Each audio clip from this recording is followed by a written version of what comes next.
New episode 18। रिया ने अपने शब्दों से श्रेया को छलनी कर दिया था। तुम क्या समझती हो खुद को? तुम कौन हो? रिया की आवाज में जहर घुला हुआ था। श्रेया जवाब देने ही वाली थी कि रिया ने थप्पड़ मारने के लिए हाथ उठाया, लेकिन तभी जैसे किसी जादू से उसके चेहरे के भाव पूरी तरह बदल गए। उसकी कठोरता पिघल गई और उसकी जगह एक दिखावटी स्नेह आ गया। तुम्हें जल्दी घर लौट आना चाहिए। मैं तुम्हारी बड़ी बहन हूँ, मुझे तुम्हारी फिक्र है। श्रेया को रिया का यह अचानक बदला हुआ व्यवहार देखकर कुछ समझ नहीं आया। उसने पीछे मुड़कर देखा। उसे पता ही नहीं चला था कि कबीर कब उसके पीछे आकर खड़ा हो गया था। कबीर को देखते ही रिया की आंखों में एक चमक आ गई। उसका सुंदर चेहरा देखकर उसने तुरंत खुद को संभाला। उसने हाल ही में कई सर्जरी करवाई थी और वो उस समय काफी आकर्षक लग रही थी। पहले उसे लगता था कि राहुल ओबरॉय सबसे अच्छा है, अमीर और सुंदर, लेकिन कबीर के सामने राहुल की खूबसूरती फीकी पड़ जाती थी। कबीर का ऑरा ही कुछ और था। रिया उसकी तरफ बहुत आकर्षित हो रही थी और खुद पर से नियंत्रण खोने ही वाली थी, लेकिन कबीर ने उसे बस एक नजर देखा और फिर अपनी नजरें श्रेया के सहमे हुए चेहरे पर टिका दी। श्रेया डर के मारे सफेद पड़ गई थी। उसका चेहरा सुबह जैसा नहीं लग रहा था। उसकी पलकें तेजी से फड़फड़ा रही थी, जैसे कोई डरा हुआ पपी। क्या तुम्हारी तबीयत ठीक नहीं है? कबीर ने बिना किसी भाव के श्रेया से पूछा। श्रेया कांप रही थी। उसने बड़ी मुश्किल से सिर उठाकर कहा, नहीं, मैं ठीक हूँ। मेरे साथ चलो। कबीर ने रिया को दोबारा देखा तक नहीं और बड़े बड़े कदम लेते हुए वहां से चला गया। श्रेया वहीं जड़ हो गई। कबीर के असिस्टेंट ने उसे पीछे जाने का इशारा किया। बिना कोई और चारा न होने के कारण श्रेया तेजी से उसके पीछे चल दी। रिया वहीं खड़ी रही। उसके चेहरे का रंग उड़ गया था। वह हैरान होकर जोर से बोली, श्रेया उस इंसान को जानती है? ये कैसे हो सकता है?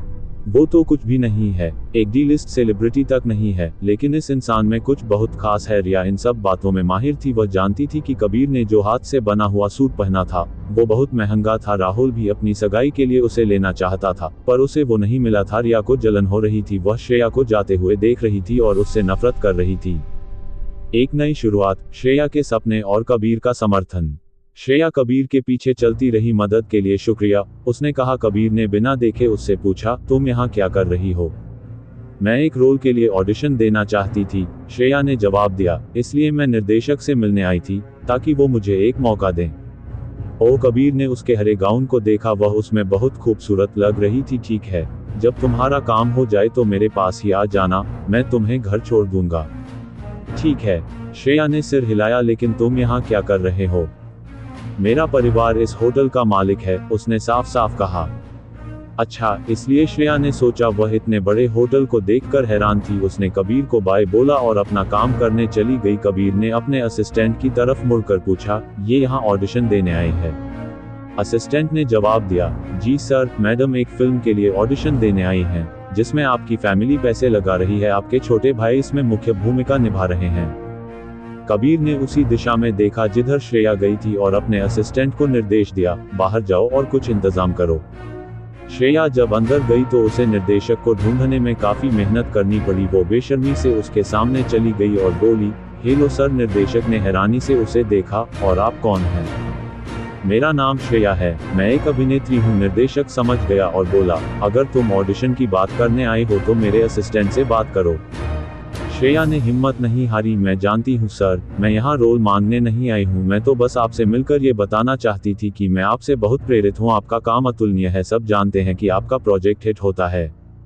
निर्देशक ने बिना ज्यादा रुचि लिए जवाब दिया, ठीक है, मुझे मक्खन लगाने से कुछ नहीं होगा। अगर मैंने ना कह दिया है तो इसका मतलब ना ही है। वह मुड़कर चला गया। श्रेया के पीछे जाने के अलावा कोई चारा नहीं था। तभी एक निर्माता बाहर आया और मुस्कुराते हुए उसकी तरफ बढ़ा, हेलो, अगर मैं गलत नहीं हूं तो तुम श्रेया हो? जी हाँ सर, आप मुझे जानते हैं? श्रेया हैरान थी। हाँ, मैंने तुम्हारे शो देखे हैं। तुम अच्छी अदाकारा हो तो तुम्हें रोल चाहिए। निर्माता ने पूछा। मैं तो बस ऑडिशन का एक मौका चाहती हूँ, श्रेया ने कहा। निर्माता ने मुस्कुराते हुए कहा, ठीक है, मैं निर्देशक सर से बात करता हूं। तुम कुछ दिन बाद ऑडिशन के लिए आ सकती हो। श्रेया को यकीन नहीं हो रहा था। क्या सच में? हाँ बिल्कुल, बस दिल लगाकर मेहनत करो। इसके बाद श्रेया वापस उसी जगह चली गई जहां कबीर ने उसे बुलाया था। कबीर अंदर बैठा कुछ कागजात पढ़ रहा था। उसने आंख उठाकर देखा तो श्रेया के चेहरे पर खुशी के भाव दिखे। तुम बड़ी खुश लग रही हो। बिल्कुल, मुझे एक बहुत बड़े निर्देशक ने ऑडिशन के लिए बुलाया है। मैं जानती थी जब तक मैं कोशिश करती रहूंगी, मुझे उसका फल मिलेगा। मेरे अच्छे दिन जल्दी ही आने वाले हैं। मैं बहुत खुश हूँ। खुशी के मारे उसने कबीर की बाजू पकड़ ली और उसे झुलाने लगी। कबीर ने हैरान होकर अपने हाथ को देखा। श्रेया ने भी देखा और झट से हाथ हटा लिया। माफ करना, मैं एक पल के लिए होश खो बैठी थी, सॉरी। कबीर ने उसे घूर कर देखा, लेकिन उसे कोई परेशानी नहीं हुई। चलो घर चलते हैं। श्रेया खुशी से उछलते हुए उसके पीछे गई। उसके बॉडीगार्ड्स ने रास्ता साफ किया और उसके लिए दरवाजा खोला, जैसे वो किसी राजा की तरह चल रहा हो। क्या श्रेया की यह खुशी हमेशा बनी रहेगी? और क्या कबीर के रहस्य और उसकी बीमारी का सच श्रेया के सामने आएगा? घर वापसी और एक अजीब मुलाकात।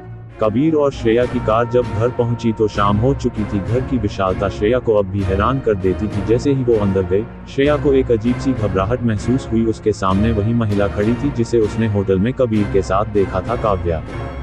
काव्या ने श्रेया को ऊपर से नीचे तक देखा। उसकी आंखों में तिरस्कार और घमंड साफ झलक रहा था। कबीर, तुम इस लड़की को घर ले आए हो? उसकी आवाज में एक अजीब सी ठंडी हंसी थी। कबीर ने काव्या को देखा। उसके चेहरे पर एक शांत भाव था, लेकिन उसकी आंखों में एक अजीब सी बेबसी थी। काव्या, यह मेरी पत्नी है। ये सुनकर काव्या और भी चौंक गई। क्या? तुम्हारी पत्नी? तुम मुझसे मजाक कर रहे हो, है ना?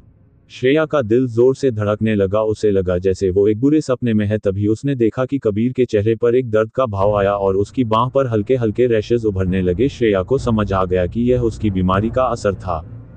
कबीर ने अपना हाथ पीछे खींच लिया और श्रेया से कहा, तुम अपने कमरे में जाओ। श्रेया बिना कुछ कहे वहां से चली गई। उसे लगा जैसे वो इस परिवार में एक अजनबी है और उसकी मौजूदगी ही कबीर के लिए एक समस्या है।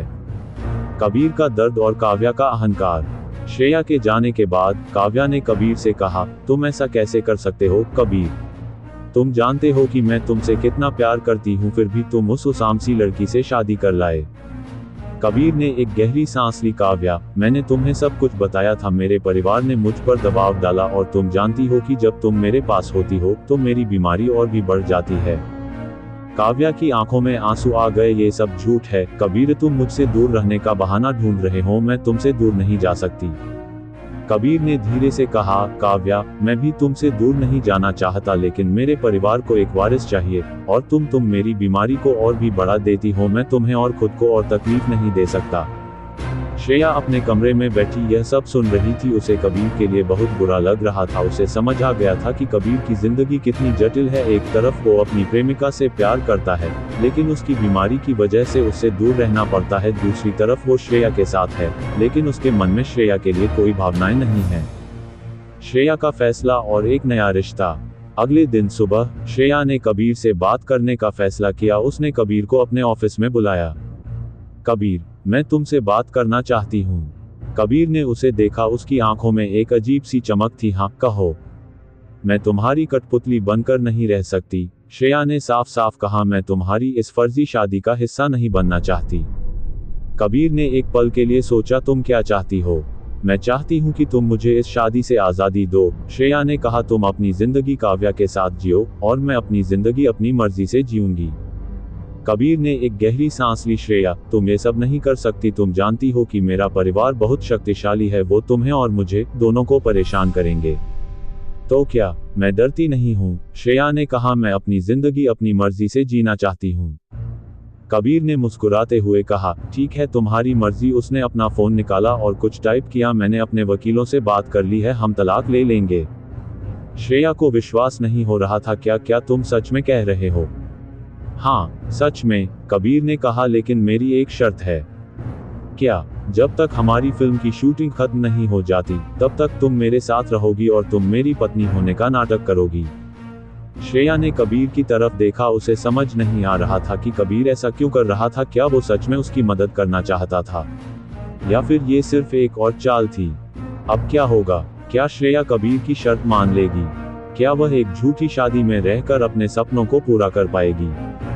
New episode 19। श्रेया ने राहुल की तरफ देखा। क्योंकि उसने बहुत सारी वाइन पी ली थी, शायद इसलिए वो और भी ज्यादा आपे से बाहर हो रही थी।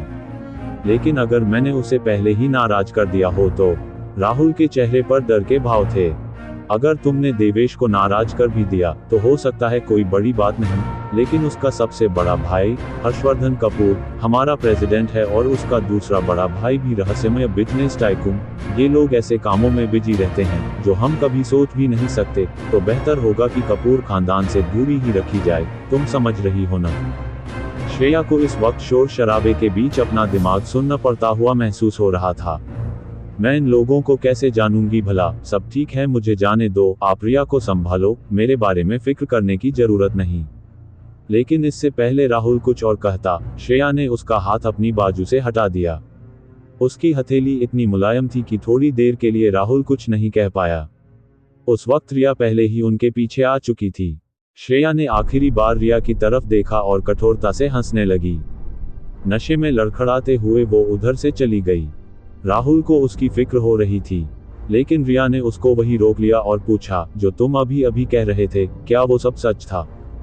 कपूर खानदान इतना ज्यादा ताकतवर है क्या? राहुल उसी दिशा में देखता रहा जिधर श्रेया गई थी। हाँ, लेकिन लगता है श्रेया सच में बड़ी हो गई है। वो छोटी बच्ची नहीं रही जो पहले हुआ करती थी। ये सुनकर रिया की आईब्रोज करीब आ गईं। राहुल को श्रेया के बारे में बात करते नहीं सुनना चाहती थी। ऊपर से उसको और भी बुरा लग रहा था, ये सोच के कि कैसे श्रेया देवेश कपूर जो किसी से बात तक नहीं करता, उसके साथ बैठी थी। उसको बहुत जलन हो रही थी। श्रेया ने उसका ध्यान अपनी तरफ खींचा कैसे? जब श्रेया वहां से बाहर निकली तो उसकी किसी से टक्कर हुई। जब उसने ऊपर देखा तो कबीर का बटलर राजू खड़ा था। उसको देखते ही उसके चेहरे पर एक स्माइल आ गई। राजू, तुम यहाँ क्या कर रहे हो? मैडम, आपने तो पी रखी है, मैं तो आपको घर ले जाने आया था। श्रेया को और भी हंसी आ रही थी कि कोई उसे मैडम कह के बुला रहा है। क्या वो किसी भी एंगल से कोई मैडम लगती है? उसको नशे की हालत में ही घर ले जाया गया। जब कबीर ने बाहर आवाजें सुनी, वो जल्दी से दरवाजे की तरफ गया, लेकिन वो जैसे ही वहां पहुंचा, एक मुलायम और लचीली बॉडी उसके ऊपर आ गिरी। जब कभी होश में आया, उसने महसूस किया उसका दिल तेजी से धड़क रहा है, लेकिन उसके तुरंत बाद उसकी नजर श्रेया के होठों पर पड़ी। उसकी पलकें हल्की हल्की झपक रही थी और उसके होठ मुलायम नाजुक एकदम गुलाब की पंखुड़ियों जैसे। उसका कान कबीर की गर्दन पर हल्की हल्की गुदगुदी कर रहा था। उसको देखते हुए मानो वहीं जम गया। ये सब क्या हो रहा है? उसको इतनी ज्यादा शराब की बदबू आ रही थी जैसे ये औरत अभी शराब की टंकी से निकली हो। हे हबी, आई एम होम, मैं घर आ गई। श्रेया ने कबीर की तरफ देखा। कबीर को बहुत गुस्सा आ रहा था और उसकी आंखें चमक रही थीं, बहुत गहरी और बड़ी। कबीर के पास उसे पकड़े रखने के अलावा और कोई चारा नहीं था, क्योंकि अगर वो उसे छोड़ देता तो वो पक्का औंधे मुंह जमीन पर गिर जाती। ये देखकर उसके आसपास के लोगों को डर लग रहा था कि कहीं गुस्से में सर मैडम को चोट न पहुंचा दें। तुमने इतनी क्यों पी है? कबीर ने नाखुश होकर श्रेया से पूछा। उसने उधर खड़े लोगों को नजरें घुमाकर देखा। वो सब तुरंत ही उन दोनों को अकेला छोड़कर चुपचाप वहां से चले गए। ओह हबी, आज मेरी ओपनिंग पार्टी थी। कबीर के चेहरे पर गंभीरता छा गई। जब श्रेया लापरवाही से अपना हाथ कबीर के शरीर पर फेर रही थी। क्या बुलाया तुमने मुझे? श्रेया ने अपने दोनों हाथ कबीर की गर्दन में डालते हुए कहा। हबी, और मैं तुम्हें क्या बुला सकती हूँ भला? हमारी शादी हो चुकी है तो तुम हुए न मेरे हबी। मुझे मेरे नाम से बुलाओ, कबीर ने धीरे से कहा। तुम? कबीर ने उसको गोद में उठाया और उसको बेडरूम में ले गया। बेडरूम तक के रास्ते में जाते हुए श्रेया एक मिनट भी शांत नहीं रही, पूरा टाइम हिलती डुलती रही। वो एक बिल्ली की तरह थी और कबीर का इस चीज से और भी ज्यादा दिमाग खराब हो गया। उसने उसको ले जाकर बेड पर पटक दिया। तब जाकर उसको थोड़ी शांति महसूस हुई। वो भी उस वक्त घर आया था और उसने अभी कपड़े भी नहीं बदले थे। श्रेया की तरफ देखते हुए उसने अपनी टाई को ढीला किया, जिससे वो बड़े टाइम से परेशान था। उसको उस हालत में वहां पड़ा देखकर उसको दया आ रही थी, इसीलिए उसने नीचे देखा और उसके कपड़ों को हल्का सा ढीला कर दिया। लेकिन अचानक ही उसने कबीर को टाई से पकड़ा और अपनी तरफ खींच लिया। वो उसके मुलायम शरीर पर जा गिरा। उसके सिर के दोनों तरफ हाथ रखे हुए उसने श्रेया को बहुत करीब से देखा। उसके गाल बहुत सुंदर लग रहे थे। वो एक पके हुए लाल सेब की तरह लग रही थी। उसने हल्के से अपनी जीभ भर निकाली और अपने होठों पर फिराई। ये देखकर कबीर को अचानक ऐसी कपकपी सी महसूस हुई। डैम इट, कबीर बड़बड़ाया। उसको एक ही दम से अपनी छाती के पास कुछ गलत लगा।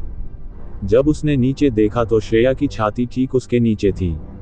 उसके खुले कॉलर की वजह से उसकी सफेद और सॉफ्ट स्किन हल्की सी दिख रही थी। कबीर पहली बार किसी औरत को इतने पास से देख रहा था, वो भी इतनी अजीब सिचुएशन में। उसने उसको बड़े ध्यान से देखा और फिर झटके से करवट लेते हुए उसने खुद को श्रेया से अलग कर लिया। उसने मन में सोचा कि नई दवाई बदलने से उसकी बीमारी में अब काफी फर्क है, पहले से काफी बेहतर।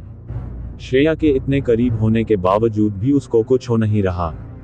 उसने अपना सिर घुमा कर देखा तो फिलहाल श्रेया हिल नहीं रही थी। श्रेया की त्वचा किसी भी और लड़की के मुकाबले काफी सुंदर है और उसको इसके लिए ज्यादा मेहनत भी नहीं करनी पड़ती।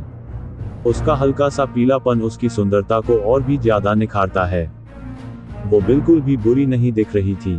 शराब पीने से उसके चेहरे की सुंदरता कम नहीं हुई, बल्कि और बढ़ ही गई थी। वो किसी ताजे खिले फूल की तरह लग रही थी। फिर श्रेया फिर से हिलने डुलने लगी। किसी ने अब तक ये ऐसी क्यों नहीं चलाया है, मैं गर्मी से मर जाऊंगी, उसने अपने कपड़े खींचते हुए कहा। उसकी बदतमीजी से भरी हुई बातें सुनकर एक पल के लिए कबीर का मन किया कि उसे यहीं मरने के लिए अकेला छोड़ के चला जाए। लेकिन जब उसने वापस मुड़ के देखा तो श्रेया अपने कपड़ों को पकड़कर इधर उधर खींच रही थी, लेकिन कोई फायदा नहीं, वो अपने कपड़े नहीं उतार पा रही थी। कबीर ने कुछ देर सोचा और फिर उसके पास वापस गया। खींचना बंद करो, मैं तुम्हारी हेल्प करता हूँ। ये कहने के बावजूद कबीर को समझ नहीं आ रहा था कि कहाँ से शुरू करे, अपने हाथ कहाँ लगने हैं। कबीर को इस सब का कोई एक्सपीरियंस नहीं था, लेकिन आखिर में उसको कमर की तरफ ड्रेस की जिप मिल गई और उसने धीरे धीरे उसको खोलना शुरू किया। जैसे ही उसने जिप खोली, श्रेया की कमर उसके सामने थी। उधर श्रेया को थोड़ी शांति मिली और उसने जल्दी से अपने कपड़े नीचे की तरफ धकेल दिए। तुम पागल हो गई हो क्या? क्या उसको ये भी याद था कि वो एक लड़की है? New episode 19। श्रेया, क्या तुम थोड़ा शांत हो सकती हो? कबीर उसके पास गया और उसे ऊपर खींच लिया। उसकी नजरें बिना उसके जाने ही उसके पतले पेट की तरफ चली गई। अपनी टकटकी को हटाते हुए उसने दांतों को भींचते हुए कहा, श्रेया थोड़ा शांत हो जाओ। श्रेया ने अपना सिर नीचे किया और बोली, हबी आप मुझसे इतने गुस्से में क्यों है? कबीर ने अपना गुस्सा काबू करते हुए कहा, मैं और भी भयंकर हो सकता हूँ। हबी, क्या आप सच में मुझसे नफरत करते हो? उसने अपना नीचे का होठ अपने सफेद मोती जैसे दांतों से काटते हुए उससे पूछा। अजीब बात थी कि कबीर की धड़कन श्रेया को देखकर मानो रुक गई। जब उसने पहले श्रेया को देखा था तो वो उस पर ध्यान नहीं देना चाहता था, लेकिन उसने फिर भी बहुत धैर्य से काम लिया।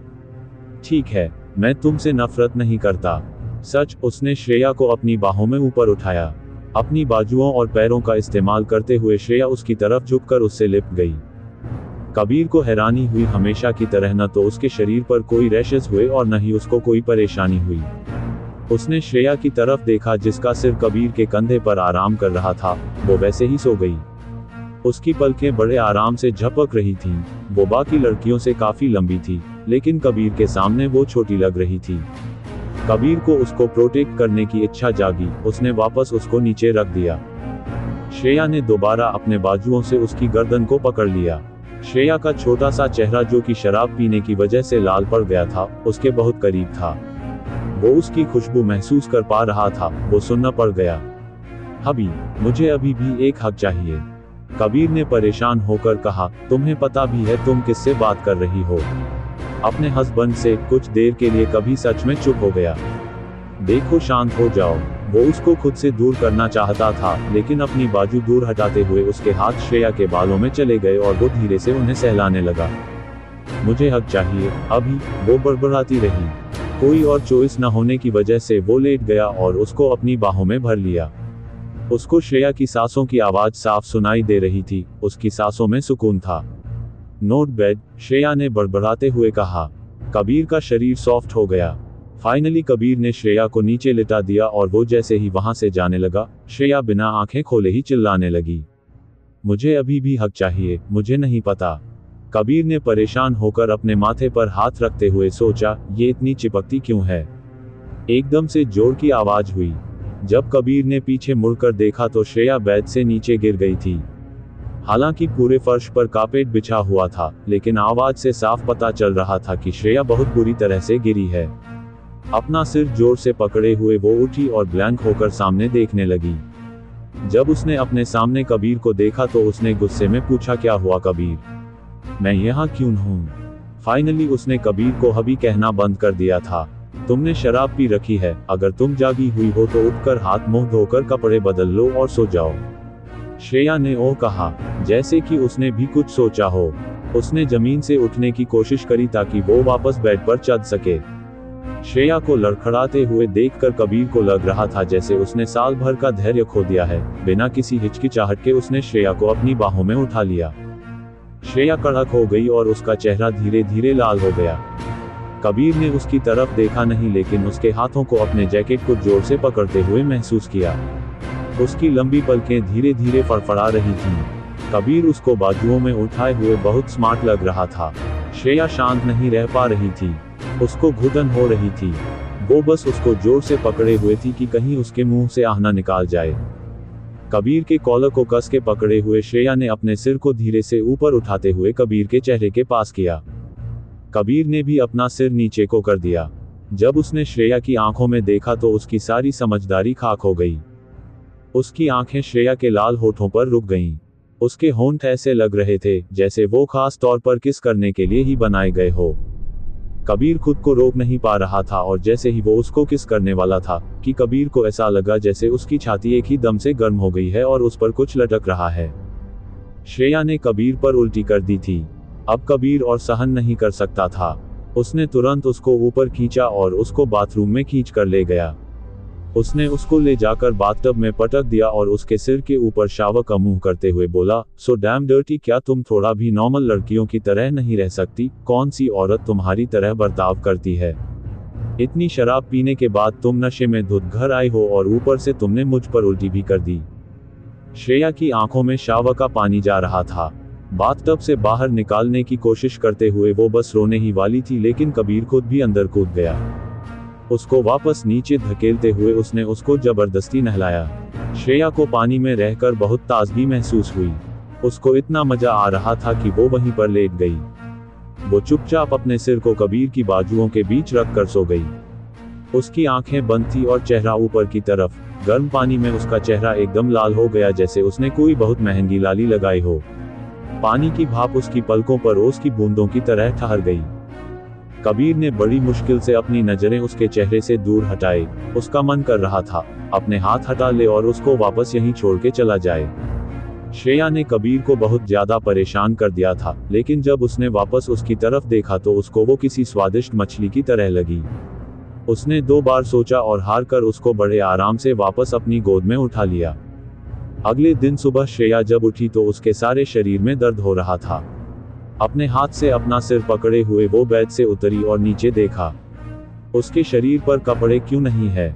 उसका सिर दर्द से फट रहा था, लेकिन उसको एकदम से कुछ याद नहीं आया कि दरअसल हुआ क्या था। कल रात उसने क्या बेवकूफियां की थी। नशे की हालत में उसने कबीर को पूरी रात नहीं छोड़ा और उसके ऊपर उल्टी भी कर दी। ये सब याद करके उसकी नींद एकदम से ही उड़ गई और उसने जल्दी से उठकर कपड़े पहने और जल्दी से बाहर भागने ही लगी कि उसके सामने से मेड आ गई। ओह मैडम, आप उठ गईं, ये लीजिए hangover soup. Thank you sir, कहाँ हैं? श्रेया को अपनी गलती का एहसास था। उसने धीरे से पूछा, अब तुम मुझे हाबी कहकर क्यों नहीं बुला रही? उसके पीछे से एक आवाज आई। श्रेया जल्दी से पीछे मुड़ी। कबीर एकदम से लंबे कदम लेते हुए उसकी तरफ आया। वो उसको बड़े गुस्से में घूर रहा था और उसके चेहरे पर बर्फ जैसी सख्ती थी। इस वक्त कोई भी उसको देखकर डर जाता। एक नई सुबह और एक नया रिश्ता। श्रेया कबीर की बात सुनकर स्तब्ध रह गई। यह सच्चाई उसके दिमाग में चल रही हर सोच से परे थी। उसने कभी नहीं सोचा था कि कबीर, जो इतना कठोर और घमंडी दिखता था, अंदर से इतना अकेला और टूटा हुआ है। काव्या का सच सुनकर उसे काव्या पर गुस्सा नहीं आया, बल्कि कबीर के लिए दिल में एक अजीब सी हमदर्दी जाग उठी। उसे समझ आया कि कबीर का गुस्सा और उसकी अकड़ सिर्फ एक ढाल थी, जिससे वो अपने अंदर के दर्द को छिपाता था। तो तुम मुझसे क्या चाहते हो? श्रेया ने धीरे से पूछा। उसकी आवाज में अब न तो डर था और न ही कोई शिकायत। कबीर ने उसकी तरफ देखा। उसकी आंखों में वही उदासी थी। मुझे नहीं पता श्रेया, शायद मैं सिर्फ चाहता हूं कि तुम मेरी मदद करो। मेरे परिवार को दिखाओ कि मैं भी ठीक हो सकता हूं। मुझे एक ऐसा मौका दो जहां मैं काव्या को भी साबित कर सकूं कि प्यार सिर्फ पैसों पर नहीं टिकता। श्रेया ने सोचा, वह हमेशा से अपनी जिंदगी अपनी मर्जी से जीना चाहती थी, लेकिन क्या उसकी मर्जी सिर्फ एक अभिनेत्री बनने तक सीमित थी? या जिंदगी का एक और भी मकसद था जो उसे इस समय समझ आ रहा था। उसने कबीर की तरफ देखा, जो एक विशालकाय इमारत की तरह था, लेकिन अंदर से खोखला। मैं तुम्हारी मदद करूंगी, श्रेया ने कहा, उसकी आवाज में एक दृढ़ता थी, लेकिन मेरी कुछ शर्तें हैं। कबीर ने हैरान होकर उसे देखा। क्या? मैं तुम्हारी कठपुतली बनकर नहीं रहूंगी, श्रेया ने साफ साफ कहा। मैं अपनी एक्टिंग जारी रखूंगी, अपने सपने पूरे करूंगी, और जब तक हम एक साथ हैं, हम एक दूसरे के दोस्त की तरह रहेंगे। हम एक दूसरे के राजों को समझेंगे और एक दूसरे का साथ देंगे। कबीर ने मुस्कुराते हुए सिर हिलाया। पहली बार श्रेया ने उसके चेहरे पर एक सच्ची मुस्कान देखी थी। ठीक है, तुम्हारी शर्तें मंजूर हैं। काव्या की वापसी और एक नया मोड़। जब श्रेया अपने कमरे में गई तो उसने देखा कि काव्या वहां बैठी थी। काव्या का चेहरा गुस्से से लाल था। तुम क्या कर रही हो? उसने पूछा। मैं क्या कर रही हूँ? श्रेया ने पूछा। तुम कबीर से दूर क्यों नहीं जा रही हो? काव्या ने गुस्से में कहा। तुम जानती हो कि हम एक दूसरे से प्यार करते हैं। हाँ, मैं जानती हूँ, लेकिन मुझे अब पता चला है कि तुम सिर्फ उसके पैसों से प्यार करती हो। काव्या हैरान थी। तुम्हें किसने बताया? कबीर ने, श्रेया ने कहा, और उसने मुझे ये भी बताया कि जब तुम उसके पास होती हो तो उसकी बीमारी और भी बढ़ जाती है। काव्या का चेहरा पीला पड़ गया। उसे समझ आ गया था कि कबीर ने सब कुछ बता दिया था। उसने श्रेया पर हमला करने की कोशिश की, लेकिन श्रेया ने उसे रोक दिया। मुझसे दूर रहो, श्रेया ने कहा, नहीं तो मैं कबीर को सब कुछ बता दूंगी कि तुम उसे छोड़कर जाना चाहती थी। काव्या को श्रेया की बात पर विश्वास नहीं हुआ। तुम झूठ बोल रही हो। नहीं, मैं सच कह रही हूँ, श्रेया ने कहा। मैं जानती हूँ कि तुम क्या कर रही हो। काव्या ने गुस्से में श्रेया को देखा और वहां से चली गई। श्रेया को अब समझ आ गया था कि कबीर ने उसे क्यों अपनी पत्नी होने का नाटक करने के लिए कहा था। वह सच में उसकी सुरक्षा करना चाहता था। शूटिंग का पहला दिन और रिया की नई चाल। अगले दिन श्रेया और रिया दोनों शूटिंग पर पहुंचे। श्रेया का आत्मविश्वास बढ़ गया था क्योंकि उसे पता था कि कबीर उसके साथ है। रिया ने उसे देखकर ताना मारा। तुम यहाँ क्या कर रही हो? तुम्हें क्या लगता है तुम जैसी लड़कियां यहाँ आकर कुछ कर पाएंगी? श्रेया ने रिया की बात पर ध्यान नहीं दिया और अपनी शूटिंग के लिए तैयार होने लगी। जब शूटिंग शुरू हुई तो रिया ने जानबूझकर श्रेया को धक्का दिया, जिससे वह गिर गई और उसे चोट लग गई। कबीर, जो सेट पर श्रेया को देखने आया था, ये सब देखकर आग बबूला हो गया। उसने तुरंत रिया को बुलाया और उससे कहा, अगर तुमने दोबारा ऐसा किया तो मैं तुम्हें इस इंडस्ट्री से निकाल दूंगा। रिया डर गई, लेकिन उसने हिम्मत नहीं हारी। उसने मन ही मन सोचा कि वह कबीर और श्रेया से बदला जरूर लेगी। एक अनपेक्षित रिश्ता और एक नया खतरा। श्रेया और कबीर का रिश्ता अब सिर्फ एक फर्जी शादी तक सीमित नहीं था। वे एक दूसरे के दोस्त बन गए थे। श्रेया ने कबीर की बीमारी को समझने की कोशिश की और कबीर ने भी श्रेया के सपनों को पूरा करने में उसकी मदद की। एक दिन जब श्रेया और कबीर डिनर कर रहे थे तो श्रेया ने कबीर से पूछा, तुम्हें लगता है कि तुम कभी ठीक हो पाओगे? कबीर ने उसकी तरफ देखा। मुझे नहीं पता श्रेया, लेकिन मुझे अब इतना डर नहीं लगता। श्रेया ने मुस्कुराते हुए कहा, तुम्हें डरने की जरूरत नहीं है, मैं तुम्हारे साथ हूँ। कबीर ने श्रेया की तरफ देखा। उसकी आंखों में एक अजीब सी चमक थी। उसे लगा कि शायद यही वह लड़की थी जिसे वह इतने सालों से ढूंढ रहा था। लेकिन तभी एक नया खतरा उनके सामने आया। राहुल ओबरॉय, जो रिया के साथ मिलकर श्रेया को बर्बाद करना चाहता था, उसने कबीर के खिलाफ एक षड्यंत्र रच दिया। उसने कबीर के बिजनेस में सेंध लगा दी और उसे बहुत बड़ा नुकसान पहुंचाने की कोशिश की। अब कबीर को अपने बिजनेस को बचाना था और श्रेया को भी। क्या वे इस मुश्किल का सामना कर पाएंगे? और क्या उनका रिश्ता इस सब के बीच में मजबूत हो पाएगा? New episode 20। श्रेया का मन कर रहा था कि वहीं पर गड्ढा खोदकर उसमें खुद को गाड़ दे। उसकी तरफ देखते हुए उसने अपने हाथ मसलते हुए बहुत डरते डरते कहा, कल रात नहीं, तुम्हें कहना चाहिए आज सुबह, क्योंकि जब तक तुम घर वापस आई थी सुबह हो चुकी थी। अपने हाथ में सफेद कॉफी मग को उसने अपने होठों के पास ले जाते हुए कहा, आई एम सॉरी, मैं नशे में थी, मैंने क्या किया मुझे कुछ भी याद नहीं है। श्रेया ऐसा दिखाने की कोशिश कर रही थी जैसे उसे सच में कुछ नहीं याद। कबीर ने अपनी बड़ी और गहरी आंखें ऊपर उठाए और उसकी तरफ देखते हुए कहा, कुछ नहीं, तुमने कुछ नहीं किया। श्रेया ने बड़बड़ाते हुए कहा, क्या सच में? कबीर की आंखें चमकी और उसने पूछा, क्यों, तुम चाहती थी कि तुम कुछ करो? नहीं, नहीं, बेहतर होगा अगर मैंने कुछ ना ही किया हो। श्रेया ने शर्म से अपना सिर नीचे कर लिया। कबीर ने अपनी आंखें छोटी करके उसको देखा और कहा, लगता है तुम्हें कुछ भी याद नहीं। श्रेया ने जल्दी से कहा, हाँ, मुझे कुछ भी याद नहीं। कबीर उसके चेहरे के करीब आया और उसकी आंखों में आंखें डालकर बोला, तुमने कल रात मुझे किस किया? हैरान होकर श्रेया ने जल्दी से कहा, झूठ, ऐसा हो ही नहीं सकता, मुझे अच्छे से याद है कि तुम्हें किस करने से पहले ही मैंने उल्टी कर दी थी। अपनी बात बोलने के बाद ही श्रेया को समझ आया कि उसने क्या बोला। उसने जल्दी से अपने हाथ उठाए और अपने मुंह पर रख लिए। कबीर ने अपनी भौहें उठाते हुए कहा, तो लगता है तुम सच में कुछ भी नहीं भूली। श्रेया को इतनी शर्मिंदगी हो रही थी कि उसका मन कर रहा था खुद को 2-4 थप्पड़ लगा दे। उसका चेहरा शर्म से लाल हो गया। नीचे गर्दन करके उसने कबीर को कहा, सॉरी, मैं जानती हूँ अब मेरी शादी हो चुकी है, लेकिन फिर भी मैंने इस तरीके का बर्ताव किया, सब मेरी गलती है। मैं नशे में थी इसलिए मुझे कुछ नहीं पता कि मैं क्या कर रही हूँ। मैं अगली बार ये सब नहीं करूँगी। अभी भी अगली बार की कसर है। कबीर ने श्रेया को हैरानी से देखा, नहीं, अब नहीं, दोबारा नहीं होगा, कम से कम हमारी शादी के दौरान तो बिल्कुल नहीं। श्रेया ने जल्दी से कहा। कबीर ने उठने से पहले उसको घूर कर देखा और फिर बड़े मजे से बिना श्रेया की तरफ देखे वहां से उठकर सीधा बाहर चला गया। श्रेया को अपने किए पर बहुत पछतावा हो रहा था। वो वहीं पर अपने हाथ जोड़कर बैठ गई। उसने असलियत में कबीर को हबी बुलाया, उसको हक करा और उसको किस करने के लिए भी कहा। ये सब करने के बजाय वो मर जाती। कबीर को गुस्सा करने के लिए दोषी नहीं माना जा सकता था।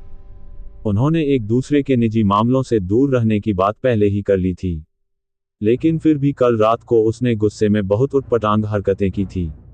उसने तो उसको हबी तक कहने की हिम्मत कर दी, जबकि उनकी शादी सिर्फ एक कॉन्ट्रैक्ट था। उसको सबसे ऊपर होने की आदत थी, किसी को हबी कह के बुलाते हुए सुनने से उसको अंदर ही अंदर बहुत चोट पहुंची होगी। अगर वो चाहता भी होगा कि कोई उसे हबी कहकर बुलाए तो वो सिर्फ काव्या के मुंह से सुनना चाहता होगा। किसी भी हाल में वो उसके मुंह से तो हबी नहीं सुनना चाहता होगा। श्रेया ने गुस्से में अपने सिर पर हाथ से थप्पड़ मारे। जब नौकरानी ने उसे ऐसा करते हुए देखा तो वो जल्दी से श्रेया के पास आए और पूछा, मैडम आपको क्या हुआ? श्रेया ने दुखी आवाज में कहा, नहीं, कुछ नहीं, बस मेरे सिर में थोड़ा दर्द है। नौकरानी ने बड़े आराम से बोला, मैडम सर कल रात को शायद अच्छे से सोए नहीं, इसलिए उनका मूड इतना खराब है, उनके चेहरे का रंग भी थोड़ा मुरझा गया है। आप चिंता मत करो मैडम। श्रेया ने अपना सिर ऊपर उठाया, वो रात को अच्छे से नहीं सोए, क्या वो मेरी वजह से इतने परेशान हुए? नौकरानी ने जवाब दिया, नहीं मैडम, सर कल लगभग आधी रात ठंडे पानी में रहे, इसलिए वो ढंग से सो नहीं पाए। क्या? श्रेया ये सुनकर दंग रह गई। उसने बोला, तुम्हारे सर की काफी अजीब आदतें हैं, बिना मतलब के ठंडे पानी से नहाने का क्या मतलब है भला? ये तो उस नौकरानी को भी नहीं पता था। उसने बस अंदाजा लगाते हुए कहा, मैडम मैंने डॉक्टर को अभी भी आते हुए देखा, शायद इसलिए क्योंकि सर ने अभी थोड़े वक्त पहले ही अपनी दवाइयां बदली हैं। श्रेया ने अपना सिर हिलाया और खुद को समझाया कि कबीर की बीमारी वाकई तकलीफ देह है। उधर कबीर स्टडी रूम के अंदर डॉक्टर से बातचीत कर रहा था। कबीर ने अपने डॉक्टर को देखा, मुझे लगता है मेरे शरीर में कुछ नए बदलाव हुए हैं। वो डॉक्टर कोई पहली या दूसरी बार कबीर का इलाज नहीं कर रहा था। वो लगभग 10 सालों से, जब से कबीर को ये बीमारी हुई तभी से उसका इलाज कर रहा था। तो अब जब उसने कबीर को ये कहते हुए सुना तो उसने बिना एक्सप्रेशन बदले पूछा, कैसे बदलाव? कबीर ने बताया, दरअसल अब मैं जब भी श्रेया को छूता हूँ मुझे कोई तकलीफ नहीं होती, न ही मेरे शरीर पर कोई रैशेज या घाव होते हैं। मैं सोच रहा हूँ उसके साथ फिजिकल होने की वजह से मुझे ज्यादा दिक्कत महसूस नहीं हो रही। डॉक्टर ने अपने कंधे उचकाते हुए कहा, ऐसा हो सकता है? कबीर ने गुस्से में कहा, मुझे ठोस जवाब चाहिए, क्या हो सकता है मुझे मत बताओ। डॉक्टर ने अनिच्छा से कहा, सर आपकी बीमारी अपने आप में ही बहुत अजीब है। शायद ऐसी बीमारी पूरी दुनिया में सिर्फ आपको ही है। तो मैं सिर्फ आपके बारे में ही जानता हूँ, मैं कैसे कोई ठोस जवाब दे सकता हूँ आपको? कबीर ने गंभीरता से उस डॉक्टर की तरफ देखा। उस डॉक्टर ने गहरी सांस ली और फिर वापस कहा, लेकिन सर बात सिर्फ इतनी है कि आप किसी औरत को छू नहीं सकते, ऐसा नहीं कि आप उत्तेजित भी नहीं हो सकते, आपके शरीर के बाकी सारे फंक्शन किसी नॉर्मल इंसान की तरह ही हैं, तो किसी औरत के लिए आपके अंदर जज्बात होना पूरी तरह से नॉर्मल है। ऐसा हरगिज नहीं हो सकता। कबीर ने कहा, मेरी जिंदगी में पहले से ही काव्या है, और जो भी उस दिन मेरे और श्रेया के बीच में हुआ वो बस एक हादसा था।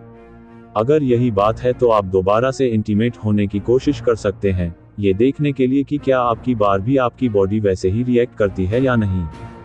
ये कोई एक्सपेरिमेंट नहीं है। कबीर उठा, अपने कपड़े लिए और वहां से चला गया।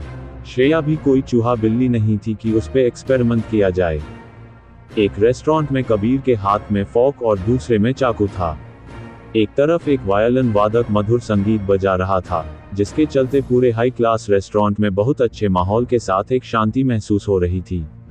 काव्या ने मुस्कुराते हुए कहा, यहाँ का खाना सच में काफी टेस्टी है। कबीर ने सिर हिलाया, हाँ बिल्कुल। काव्या ने देखा कि कबीर के एक्सप्रेशन के साथ कुछ तो गलत है। कंफ्यूज होकर उसने पूछा, क्या बात है कबीर, आज तुम इतने लो क्यों लग रहे हो? कबीर ने हल्का सा ऊपर देखा, शायद इसलिए क्योंकि मैं कल रात को अच्छे से सोया नहीं। काव्या का चेहरा थोड़ा उखड़ गया। थोड़ा हिचकिचाते हुए उसने सिर बिना ऊपर किए कबीर से पूछा, जो मैंने कहा था पहले भी कि तुम वो घर छोड़कर मेरे साथ रहने आ जाओ, तुमने सोचा उसके बारे में? कबीर के हाथ खाते खाते रुक गए। मैं अभी भी उसके बारे में सोच रहा हूँ। काव्या ने गुस्से में आकर तुरंत अपने छुरी कांटे नीचे रख दिए और बोली, तुम सीरियसली इस बारे में सोच भी रहे हो? जबरदस्ती सवाल पूछे जाने पर कबीर को थोड़ा गुस्सा आया, लेकिन उसने खुद को समझाया कि काव्या को चिंता होना जायज है। कबीर ने कहा, मैं सच में इस बारे में सीरियसली सोच रहा हूँ, लेकिन मैं अपने परिवार द्वारा पकड़े जाने का रिस्क नहीं ले सकता। तुम जानती हो मैं सारे फैसले बहुत सोच समझ कर ही करता हूँ। मैं सोचे समझे प्लान पर चलना पसंद करूंगा, बजाय रोज इस डर में रहने के कि कहीं मैं पकड़ा न जाऊं। तुम पकड़े जाने के डर से वहां से आना नहीं चाहते, या अपनी पत्नी को छोड़ के आना नहीं चाहते? काव्या का धैर्य अब खत्म हो रहा था। काव्या तुरंत उठकर खड़ी हो गई। अगर तुम अपनी पत्नी से बिछड़ना नहीं चाहते तो मैं चली जाऊंगी, मैं तुम दोनों के बीच नहीं आऊंगी, तुम दोनों साथ में खुश रहो, कितना बढ़िया होगा ना? जैसे ही काव्या ने अपनी बात खत्म की, उसने अपना बैग उठाया और वहां से चली गई। उसने दोबारा पीछे मुड़कर नहीं देखा। कबीर ने अपना फोर्क और नाइफ नीचे रख दिया और वहीं बैठा रहा। वो उठकर उसके पीछे उसे मनाने नहीं गया। वो जरूर उसे बताना चाहता था कि श्रेया और उसके बीच ऐसा कुछ नहीं चल रहा है, लेकिन ये भी सच नहीं कि उनके बीच में कोई रिश्ता ही नहीं है। आखिरकार उन दोनों के बीच तो बहुत ही ज्यादा करीबी रिश्ता था, जिसे कबीर झूठला नहीं सकता था। वो जल्दी ही वापस घर आ गया, लेकिन घर में घुसने से पहले ही उसको श्रेया के किसी से फोन पर बात करने की आवाज आ गई। New episode 21। माँ, मैं पहले ही कह चुकी हूँ कि मैं उस घर में वापस नहीं आ रही। अब इस बारे में भूल जाए, श्रेया ने फोन पर कहा। उसकी सौतेली माँ, जो उसे देख नहीं सकती थी, थोड़ा संभल कर बोली, श्रेया, मैं भी तो तुम्हारे अच्छे के लिए ही यह सब कर रही हूँ ना। उस परिवार के बारे में कुछ भी बुरा नहीं है, माना कि वो बेवकूफ मंदबुद्धि है, लेकिन कम से कम उसका फैमिली बैकग्राउंड तो अच्छा है। अगर तुम उससे शादी कर लेती हो तो तुम्हारे अच्छे दिन आ जाएंगे। तुम उस घर की छोटी बहू बन जाओगी और जो चाहो वो खरीद पाओगी। उसकी फैमिली तुम पर कोई पाबंदी नहीं लगाएगी। ऊपर से तुम्हारा पति भी पागल है, वो भी तुम्हें कंट्रोल नहीं कर पाएगा, वो घर तुम्हारे कंट्रोल में होगा। श्रेया ने गुस्से में नाक से आवाज करते हुए कहा, अगर वो परिवार और रिश्ता इतना ही बढ़िया है तो आप रिया की शादी वहां क्यों नहीं कर देती? क्योंकि उनको रिया ज्यादा अच्छी नहीं लगी, उसकी सौतेली माँ ने कहा। लेकिन असल में वो मन में सोच रही थी कि अपनी बेटी की शादी उस पागल से कर दूं। उसका रिश्ता मैं बहुत अच्छे खानदान में करूंगी, इस तरह के परिवार में वो कैसे शादी कर सकती है भला? श्रेया ने गुस्से में कहा, मुझे कोई इंटरेस्ट नहीं किसी के घर की बहू बनने में। मैंने किसी को बोल दिया है घर से मेरा सामान लाने को। मैं दोबारा कभी भी सिंघानिया हाउस में नहीं आऊंगी। श्रेया को अपनी बात पर अड़े देखकर उसकी सौतेली माँ ने तुरंत अपनी आवाज तीखी करते हुए कहा, श्रेया, क्या तुम सच में सिंघानिया परिवार से सारे रिश्ते तोड़ना चाहती हो? ठीक है, लेकिन पहले मेरे सारे पैसे वापस करो जो बचपन से खर्च किए हैं। मैंने तुम्हें इतना बड़ा किया है और अब जब तुम्हारे पर निकल आए हैं तो तुम घर छोड़ना चाहती हो? हैरान होकर श्रेया ने कहा, ठीक है, मैंने सारी जिंदगी नौकरों की तरह आप लोगों के काम किए, उसके लिए मुझे भी शायद बहुत पैसे मिल जाने चाहिए, लेकिन आपने मुझे रहने के लिए जगह दी। मैं मेहनत करके पैसे कमाकर आपके पैसे लौटा दूंगी। तुम श्रेया, तुम्हारी दिक्कत क्या है? तुम्हें क्या लगता है मैं तुम्हारे घटिया इरादों के बारे में जानती नहीं हूँ? तुम रिया के प्रोडक्शन हाउस इसीलिए गई ना क्योंकि तुम अब भी रिया से आगे निकलना चाहती हो और राहुल का ध्यान अपनी तरफ खींचना चाहती हो? माँ, आपका दिमाग बहुत ज्यादा ही सोच रहा है। श्रेया ने कोई सफाई देने की कोशिश तक नहीं की। उसकी सौतेली माँ ने उसे डांटते हुए कहा, खुद को एक बार देख क्यों नहीं लेती तुम? तुम रिया की छोटी उंगली के बराबर भी नहीं हो, फिर भी तुम्हें लगता है कि राहुल तुम्हारी तरफ आकर्षित होगा। अगर सच में ये तुम्हारी सोच नहीं तो तुरंत नाटक का हिस्सा बनने से मना कर दो। श्रेया अब और नहीं सुन सकती थी, उसने चिल्लाते हुए बोला, अब साफ साफ सुन लो, ये मेरा काम है, मैं पीछे नहीं हटूंगी, वो भी सिर्फ इसलिए कि आपने मुझे ऐसा करने के लिए कहा है। श्रेया ने उनको दोबारा बोलने का मौका ही नहीं दिया। और अगर आप इतना ही डरती हैं कि मैं राहुल को रिया से छीन लूंगी तो आप अपनी बेटी को सुंदर बनाने पर ध्यान दो, मुझे किस बात की धौंस दिखा रही हो। श्रेया ने इतना कहकर फोन नीचे पटक कर रख दिया। जब उसने अपना सर दोबारा ऊपर किया तो अपने सामने कबीर को खड़ा देखा। उसकी आंखें गहरी और काली किसी समुद्र की तरह थी। श्रेया के चेहरे पर साफ दिख रहा था कि उसे बहुत अजीब लग रहा है। उसने कहा, तुम चलते वक्त कोई आवाज क्यों नहीं करते? बिना आवाज किए चलना बेसिक तमीज होती है। अब हर कोई तुम्हारी तरह तो नहीं हो सकता ना, बिना मतलब के आवाज करते रहना पूरा टाइम। कबीर अपने एलिगेंट पोस्चर के साथ अंदर आ गया। श्रेया ने हताश होकर कहा, हाँ, तुम ही हो इस दुनिया के सबसे तमीज़दार इंसान और मैं सबसे बदतमीज। शुक्र है भगवान का कि हम आज नहीं तो कल तलाक ले लेंगे, वरना मैं सच में पागल हो जाऊंगी अगर मुझे सारी जिंदगी कोई पूरा टाइम शिक्षा देता रहेगा और नीचा दिखाता रहे। अपने हाथ अपनी कमर के पीछे पकड़े हुए कबीर ने कहा, ये तो सच है क्या? श्रेया ने पूछा, यही कि मैं इस दुनिया का सबसे वेल मैनर्ड इंसान हूँ और तुम सबसे बदतमीज। ये तो बिल्कुल सच है, कबीर ने कहा। श्रेया ने उसको घूरा। उसके बाद उसने एक सांस छोड़ी और फिर वो एक लड़की की तरह छोटे छोटे कदम लेकर आगे चलने लगी। उसको इस तरह देखकर कबीर बस हंस ही दिया था। श्रेया वापस पीछे मुड़ी और उसको पूछा, कैसी लगी तुम्हें अब मेरी चाल? ये ठीक थी? क्या मैं अच्छे से चल पाए?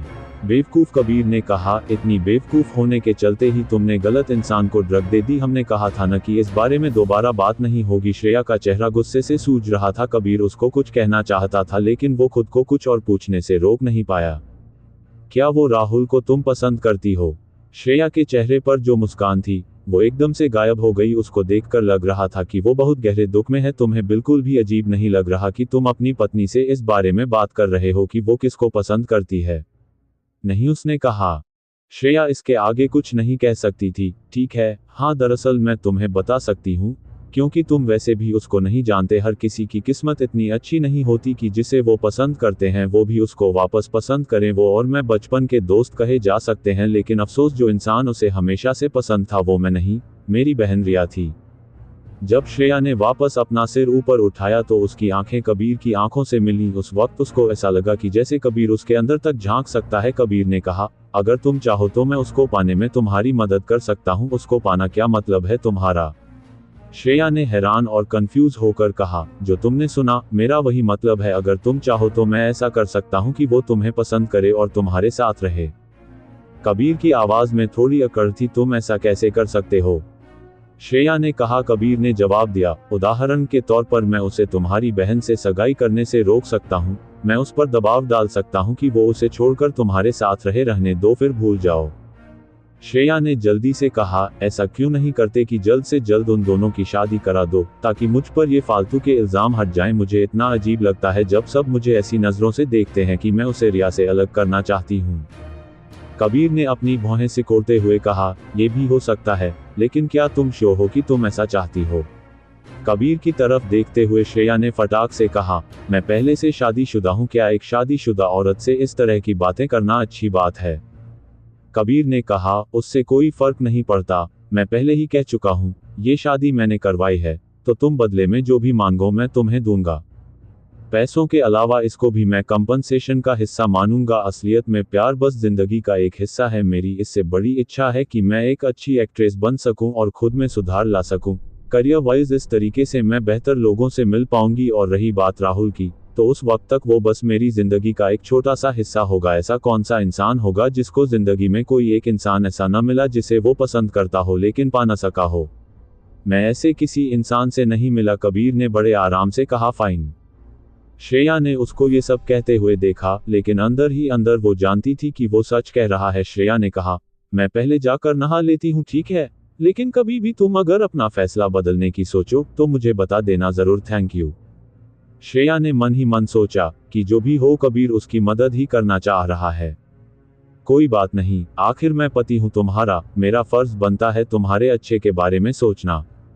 श्रेया ने मुस्कुराते हुए कहा, अपनी पत्नी के लिए अगला पति ढूंढने में कबीर तुम सच में बहुत अच्छे हो। उसकी मुस्कान देखकर एक पल के लिए कबीर की नज़र उसी पर रुक गई, फिर उसने दोबारा अपनी नज़रें फेरी और कहा, सही कहा तुमने, मैं तुमसे किया हुआ हर वादा पूरा करूंगा। श्रेया का दिल एकदम तेजी से धड़का जब कबीर इस तरह की बातें कर रहा था कि वो अपना हर वादा निभाएगा। कबीर उसे एक बहुत ही अच्छा इंसान फील हो रहा था।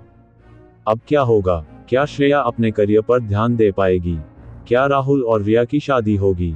और क्या श्रेया और कबीर का रिश्ता सिर्फ एक दोस्ती तक ही सीमित रहेगा? New episode 22। श्रेया नहाने के लिए बाथरूम गई और उसने अपने कपड़े उतारे। यहाँ का बाथरूम उसके घर के लिविंग रूम से भी बड़ा था। जो बाथटब था वही इतना बड़ा था कि उसमें कोई स्विमिंग कर ले, लेकिन वो उसे बहुत कम इस्तेमाल करती थी क्योंकि उसको उस टब की आदत नहीं थी। उसने देखा कि आज नौकरानी ने पहले ही टब को गर्म पानी से भर दिया था, जिसमें से अभी भी भाप निकल रही थी। उसने अपने कपड़े उतारे और ध्यान से टब में पैर रखा। जब वो पानी में पूरी तरह से डूब गई तो उसको काफी आराम मिला। फिर उसको अपनी सौतेली माँ की बातें याद आ गई और फिर कबीर की। राहुल रिया से शादी करने वाला था। श्रेया पहली बार राहुल से स्कूल में मिली थी। वो ड्रम का लीडर था और श्रेया उस टीम में एक ड्रमर। चोट लगने की वजह से एक बार वो श्रेया को घर छोड़ने आया था। उस वक्त वो काफी पतला और कमजोर होता था, फिर भी श्रेया के हल्के से भारी शरीर को उसने पीठ पर उठाया और घर तक लेकर आया। जब तक वो लोग सिंघानिया हाउस पहुंचे तब तक राहुल पसीने से तरबतर हो चुका था। ये बात श्रेया के दिल को छू गई। उस वक्त उसको लगा था कि ये इंसान पूरी दुनिया में उसको सबसे अच्छे से ट्रीट करता है। उस वक्त वो प्राइमरी स्कूल के बच्चे थे। जब सिंघानिया परिवार को पता चला कि राहुल ओबरॉय परिवार का छोटा बेटा था, तो वो उसे घर पर खेलने के लिए बुलाने लगे। इस तरह वो रिया से मिला। वो बाथटब में बहुत देर तक डूबी रही। उसका शरीर इतना सुस्त हो गया कि उसको नींद आने लग गई। जब वो उठी तो उसको एकदम से चक्कर आ गए और वो धड़ाम से वापस बाथटब में गिर गई। जोर से पानी छलकने की आवाज हुई। कबीर को जब पानी की आवाज सुनाई दी वो भागकर अंदर आया। उसने दरवाजा खोलकर देखा तो श्रेया बाथटब से बाहर आने की बहुत कोशिश कर रही थी। उसका चेहरा बुरी तरह लाल हो चुका था और वो बीमार लग रही थी। हैरान परेशान होकर कबीर ने सब कुछ एक तरफ किया और जल्दी से उसको बाहर खींचने के लिए भागा। डूबते को तिनके का सहारा, श्रेया ने जल्दी से अपनी बाजुओं से कबीर की गर्दन पकड़ ली। उसका शरीर पूरी तरह भीगा हुआ था और जब कबीर ने उसको उठाया तो उसके सारे कपड़े गीले हो गए। लंबे कदम लेता हुआ कबीर तेजी से श्रेया को बाथरूम के बाहर ले गया और बेड पर लिटा दिया और उसके चेहरे को थपथपाया। श्रेया, क्या तुम ठीक हो? क्या हुआ श्रेया, उठो। श्रेया ने एकदम से हाँफते हुए सांस ली। उसको धीरे धीरे होश आने लगा। उसके सामने कबीर खड़ा था जो कि बहुत परेशान लग रहा था। उसका दिल अचानक से उसे इस तरह देखकर जोर से धड़का। मैं ठीक हूँ, मुझे बस थोड़े चक्कर आ रहे हैं, उसने अपने हाथ अपने गाल पर रखते हुए कहा। तुम कर क्या रही थी? कबीर ने कंफ्यूज होकर पूछा। वो इसलिए क्योंकि मैं आज से पहले कभी बाथटब में नहीं नहाई। आज मेरा मन कर गया बाथटब इस्तेमाल करने का, लेकिन फिर मैं कुछ ज्यादा ही देर तक उसमें पड़ी रही। मुझे अंदर हल्के हल्के से चक्कर आ रहे थे, लेकिन खड़े होते ही इतना ज्यादा हो जाएगा मुझे नहीं पता था। ओह, तो असल में ये हुआ था। कबीर की चिंता काफी हद तक कम हो गई। उसका शरीर ज्यादा देर गर्म पानी में रहने से गुलाबी हो गया था और उसकी बॉडी पर पानी की बूंदें चमक रही थी और इस वक्त पर ध्यान न देना लगभग नामुमकिन था। कबीर का दिल जोर से धड़कने लगा।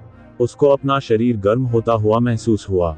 जबरदस्ती उसने अपनी नजरें श्रेया से हटाने की कोशिश की और उस पर कंबल डाल दिया। श्रेया को भी लगा कि उसके साथ कुछ तो गड़बड़ है। उसका चेहरा इतना ज्यादा लाल हो गया था कि मानो अभी खून बह जाए। उसने जल्दी से कंबल को जोर से पकड़ा। उसका दिल बहुत तेज और बहुत जोर से धड़क रहा था। तुम कभी बाथटब में नहीं नहाई? मुझे यकीन नहीं हो रहा है कि थोड़ी देर पानी में रहने से ही तुम बेहोश हो गई, कबीर ने हैरान होकर कहा। श्रेया ने कहा, हाँ, तुम्हें क्या लगता है हर कोई तुम्हारी तरह पैदाइशी अमीर नहीं होता? जब मैं सिंघानिया हाउस में थी तो मैं पूरा टाइम नौकरों के कमरे में रहती थी। वहां पर मेरे लिए बाथटब नहीं था। कबीर ने उसकी आंखों में देखते हुए पूछा। अब तुम ठीक हो? श्रेया ने उसकी तरफ देखा और कहा, पीछे मुड़ो, मुझे कपड़े पहनने हैं। कबीर पीछे घूम गया। मुझे जो देखना था मैं पहले ही देख चुका हूं। तुम। श्रेया का छोटा सा चेहरा गुस्से से लाल हो गया और सूजने लगा। उसने बिजली की तेजी से अपने कपड़े पहने। तब जाकर उसको थोड़ा सुकून मिला। कबीर वापस श्रेया की तरफ मुड़ गया। उसका चेहरा अभी भी लाल था। उसके होंठ हल्के से मोटे हो गए थे। जब वो तौलिए अपने बाल सुखा रही थी तो उसके बालों से होते हुए पानी की बूंदें उसकी सफेद गर्दन पर गिर रही थी। कबीर के शरीर का तापमान धीरे धीरे बढ़ रहा था। उसी पल उसका फोन अचानक से बजने लगा। उसने फोन उठाकर देखा तो उस पर काव्या का नाम था। हल्का सा खांसते हुए उसने श्रेया से अपनी नजरें हटाई और फोन उठाया। हेलो काव्या, क्या कर रही हो? जब श्रेया ने काव्या का नाम सुना तो वो कबीर की तरफ देखने लगी। काव्या ने कहा, कबीर, मैंने जो हुआ उसके बारे में बहुत सोचा। मैंने बिना सोचे समझे कुछ ज्यादा ही गुस्से में बात की, प्लीज नाराज मत होना। कबीर ने कहा, नहीं, मैं समझ सकता हूँ, मैं नाराज नहीं हूँ। काव्या ने बड़ा सोच समझ कर कहा, मुझे गुस्सा बस इसलिए आया क्योंकि मैं तुमसे बेहद प्यार करती हूँ। हम इतने सालों से साथ हैं। तुम मुझे बहुत अच्छे से समझते हो। तुम तो जानते हो मैं असुरक्षित महसूस करती हूँ। मुझे ये सोचकर चिंता हो जाती है कि तुम उसके साथ रह रहे हो। मैं जानती हूँ कि तुम हमेशा से जो भी काम करते हो उसमें दूसरे इंसान के लिए कोई कमी नहीं छोड़ते। तुम हम दोनों के भले के बारे में ही सोच रहे हो। मैं ही समझ नहीं पाई। जब कबीर ने काव्या को ये सब कहते हुए सुना तो उसने कहा, ऐसा कुछ नहीं है। काव्या, हमेशा से ही हमारे रिश्ते में मैंने कमी रखी है, और क्योंकि मैंने अब तक खास कुछ नहीं किया इसलिए तुम सिक्योर फील नहीं कर पाती। जो भी हो, तुम जो भी डिसीजन लोगे मैं तुम्हारे साथ खड़ी रहूंगी। तुम जानते हो मैं हमेशा तुम्हारा साथ दूंगी। थैंक यू काव्या, कबीर ने कहा। इस वक्त श्रेया पहले ही अपने बाल तौलिए से सुखा चुकी थी और ब्लो ड्रायर लेने जा रही थी। जब उसने अपनी टांग हिलाई तो उसको हल्का सा दर्द महसूस हुआ। उसने सोचा कि शायद गिरते समय उसको चोट लग गई होगी। उसको धीरे धीरे छोटे कदम लेकर चलते हुए देखकर कबीर गुस्से से उसके पास गया और पूछा, क्या हुआ? कुछ नहीं, शायद गिरते वक्त मुझे चोट लग गई होगी, मैं दवाई लगा लेती हूँ। श्रेया उठी और मेज का सहारा लेकर खड़ी हो गई। कबीर काफी देर तक उसको खड़ा होकर बस देखता रहा। जब उसको लगा यह अभी भी चलना चाहती है तो वह कुछ कदम चलकर उसके पास गया और कहा, रुको, लापरवाही से मत चलो।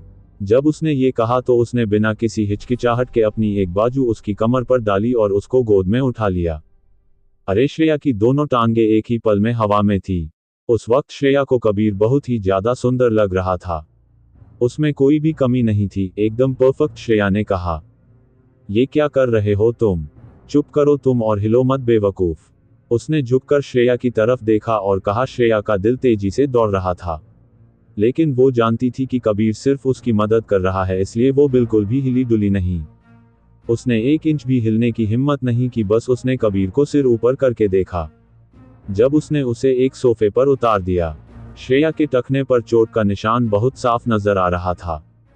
कबीर ने हैरानी से उसको कहा, मुझे समझ नहीं आता तुम इतने साल जिंदा कैसे बच गई, जब तुम एक छोटे से बाथटब से इतनी चोट खा सकती हो। श्रेया ने बेखट के कहा, मुझे मुश्किलों में रहने की आदत है, मैं ऐश की जिंदगी नहीं जी सकती, ठीक है। कबीर ने दोबारा उसकी तरफ घूर कर देखा और कहा, तो अब इसकी आदत डाल लो, अभी तुम्हें कुछ साल और यही जिंदगी जीनी है।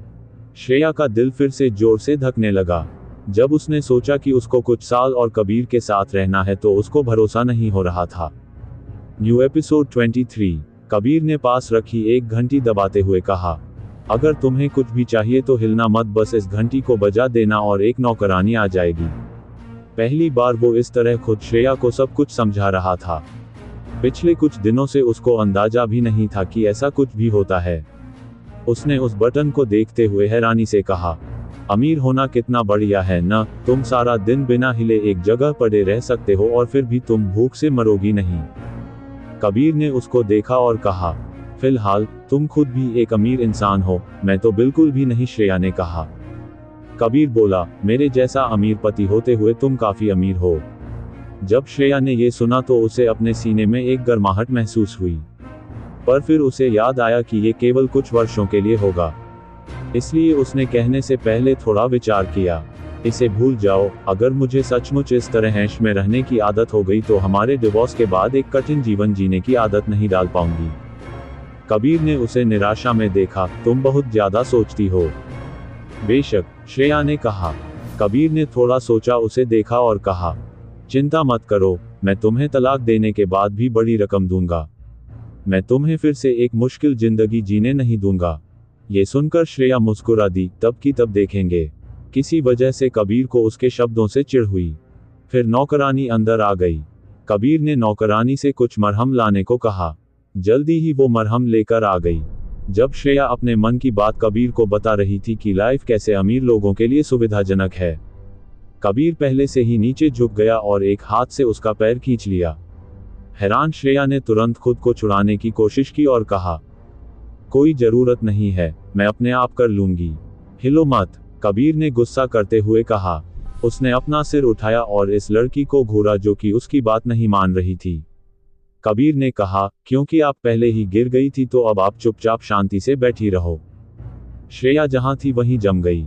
उसने कबीर को अपने टखने को अपनी लंबी उंगलियों से ध्यान से पकड़ते हुए और दवाइयां लगते हुए देखा। अपने सिर को थोड़ा झुकाकर कबीर ने श्रेया की चोट पर मरहम लगाया। उसको अपने सीने में गर्मी बढ़ती हुई महसूस हो रही थी। एक गंभीर आदमी निश्चित रूप से और भी अधिक सुंदर लग रहा था। श्रेया को कभी ऐसी पोजीशन में और भी ज्यादा आकर्षक लग रहा था। वो बिना मजाक के मुस्कुराते हुए बोली, मैं ये खुद भी कर सकती हूँ। तो तुम्हें किसी और के अपना ख्याल रखने की आदत भी नहीं है? कबीर ने उसकी आंखों में गहराई से देखते हुए कहा, मैं तुम्हारा पति हूँ, कॉन्ट्रैक्ट में ये साफ साफ लिखा है।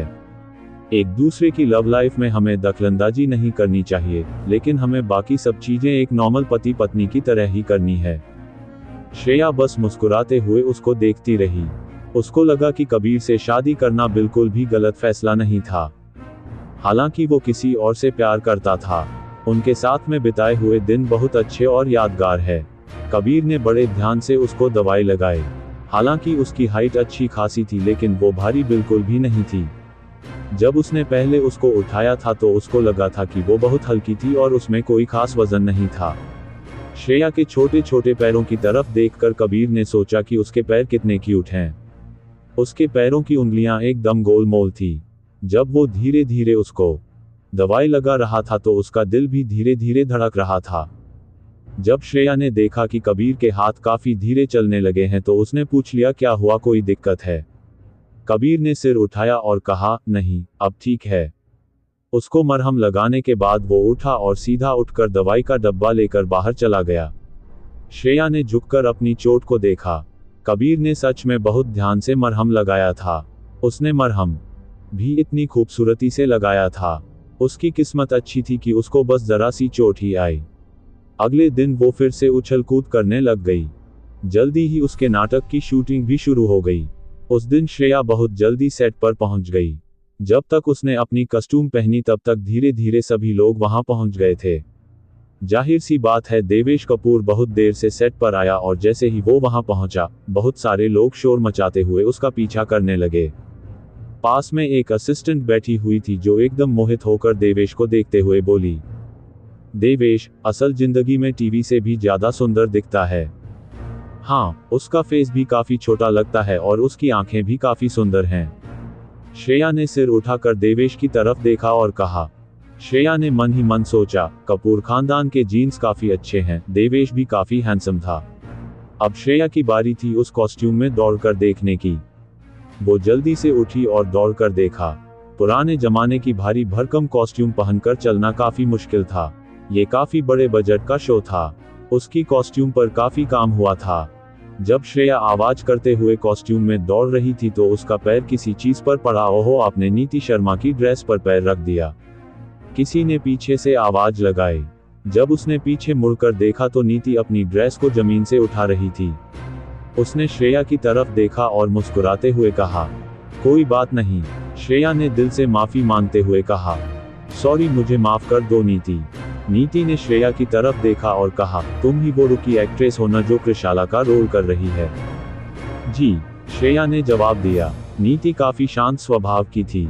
उसने श्रेया के कंधे थपथपाते हुए कहा, तुम बुरी नहीं हो, मुझे तुमसे काफी उम्मीद है। मुझे लगता है तुम काफी अच्छा करोगी। नीति से इस तरह का प्रोत्साहन मिलने के बाद श्रेया काफी खुश थी। थैंक यू नीति। बहुत जल्दी ही नीति वहां से अपनी असिस्टेंट और स्टाफ के साथ चली गई। वहां मौजूद सभी लोगों को अभी तक डर लग रहा था। उसके वहां से चले जाने के बाद उन्होंने श्रेया को कहा, तुमने ध्यान क्यों नहीं रखा? वो तो शुक्र है कि नीति मैम बहुत अच्छी है और शांत स्वभाव की है। श्रेया को भी वो काफी अच्छी लगती थी। उसने सिर हिलाया और कहा, हाँ सच में नीति मैम बहुत अच्छी है, बेशक वो इतनी ज्यादा फेमस हैं। इस इंडस्ट्री में बने रहने के लिए सिर्फ एक सुंदर चेहरा ही नहीं चाहिए बल्कि लोगों से बात करने की कला भी आनी चाहिए। श्रेया ने जल्दी ही अपने सीन्स की शूटिंग पूरी कर ली। अपना काम हो जाने के बाद उसने कुर्सी ढूंढी और बैठकर आराम करने लगी। वो एक छोटी एक्ट्रेस थी, दूसरों के मुकाबले जिनके पास उनकी देखभाल करने के लिए असिस्टेंट और मैनेजर्स थे। दूसरी तरफ अकेले बैठे रहना बहुत आरामदायक था। स्क्रिप्ट पढ़ते और आगे की कहानी के बारे में सोचते समय वो बहुत गंभीर दिख रही थी। अपने सीन्स की शूटिंग होने के बाद जब देवेश पीछे मुड़ा तो उसने श्रेया को अकेले बैठे हुए देखा। जब वो अपना सिर नीचे करके स्क्रिप्ट पढ़ रही थी तो देवेश को वो काफी दिलचस्प लगी। उसने उन्हें रुकने के लिए इशारा किया और असिस्टेंट से अपनी बात कही। मैं अंदर कमरे में नहीं जा रहा हूँ, क्या वहाँ जगह है मेरे लिए? वहाँ पर कुर्सी शिफ्ट कर दो, मैं वहीं बैठ जाऊंगा। असिस्टेंट ने हिचकिचाते हुए कहा, सर ये छोटे एक्ट्रेस के रेस्ट करने की जगह है, मैं भी एक छोटा अभिनेता हूं, जो करने के लिए कहा है वो करो, बिना मतलब की बकवास मत करो, देवेश ने कहा। उसने पहले से ही चलना शुरू कर दिया। अरे श्रेया, उसने अपना सिर नीचे किया और उसे बुलाया।